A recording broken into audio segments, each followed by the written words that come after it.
বাংলাদেশের রাজনৈতিক পটভূমিতে আবারও বড় ধরনের পরিবর্তনের হাওয়া বইছে।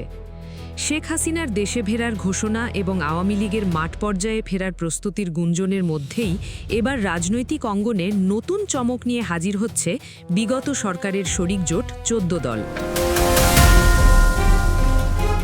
গত প্রায় ২ বছর ধরে রাজনৈতিক মহলে এক প্রকার পর্দার আড়ালে থাকা এই জোটের বাম দলগুলো এবার নীরবতা ভেঙে মাঠে নামার জোর প্রস্তুতি নিচ্ছে বলে বিভিন্ন দায়িত্বশীল সূত্রে জানা গেছে। কিন্তু প্রশ্ন হচ্ছে, হঠাৎ কেন এই সক্রিয়তা?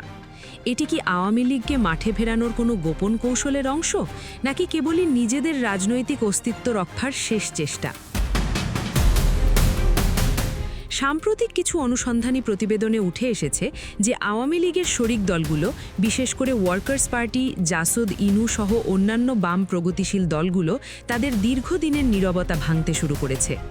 দলীয় কার্যালয় চাঙা করা, দীর্ঘদিন ঝিমিয়ে থাকার পর দলগুলোর কেন্দ্রীয় ও আঞ্চলিক কার্যালয়গুলোতে আবার নেতাকর্মীদের আনাগোনা বাড়তে শুরু করেছে। কর্মীদের মনোবল চাঙা করতে কেন্দ্রীয় নেতারা ইতোমধ্যে বিভিন্ন জেলা সফর শুরু করেছেন এবং তৃণমূলের সাথে যোগাযোগ বাড়াচ্ছেন।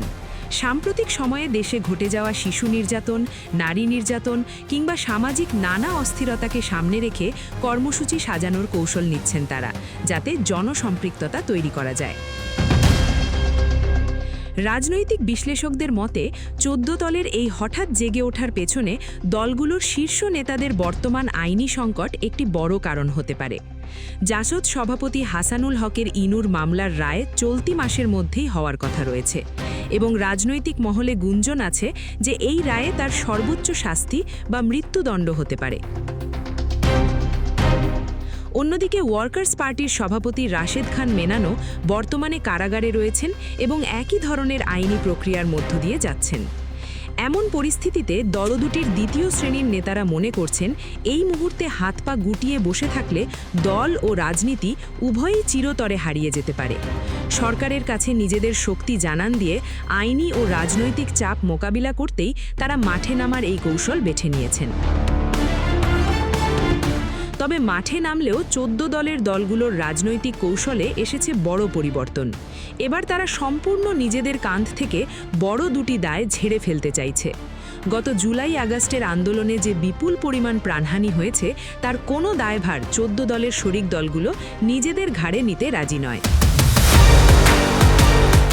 বিগত সরকারের বিভিন্ন বিতর্কিত সিদ্ধান্ত ও দুর্নীতির দায়ও তারা আওয়ামী লীগের ওপর চাপিয়ে দিয়ে নিজেদের স্বচ্ছ প্রমাণ করার চেষ্টা করছে।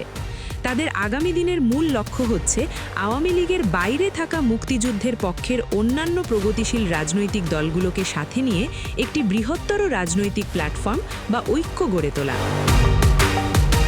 এদিকে আওয়ামী লীগের পক্ষ থেকে জাহাঙ্গীর কবির নানকের মতো শীর্ষ নেতারা যখন কৌশলী অবস্থান বা কখনো কয়েক ধাপ এগিয়ে আবার কয়েক ধাপ পিছিয়ে যাওয়া নিয়ে দেশের বিভিন্ন স্থানে ঝটিকা মিছিল ও শোডাউন করার চেষ্টা করছেন, তখন ১৪ দলের এই সক্রিয়তা নতুন সমীকরণ তৈরি করছে। অনেকে মনে করছেন, আওয়ামী লীগ হয়তো তাদের শরিকদের বোঝাতে সক্ষম হয়েছে যে আওয়ামী লীগ না টিকলে শরিকদেরও কোনো অস্তিত্ব থাকবে না।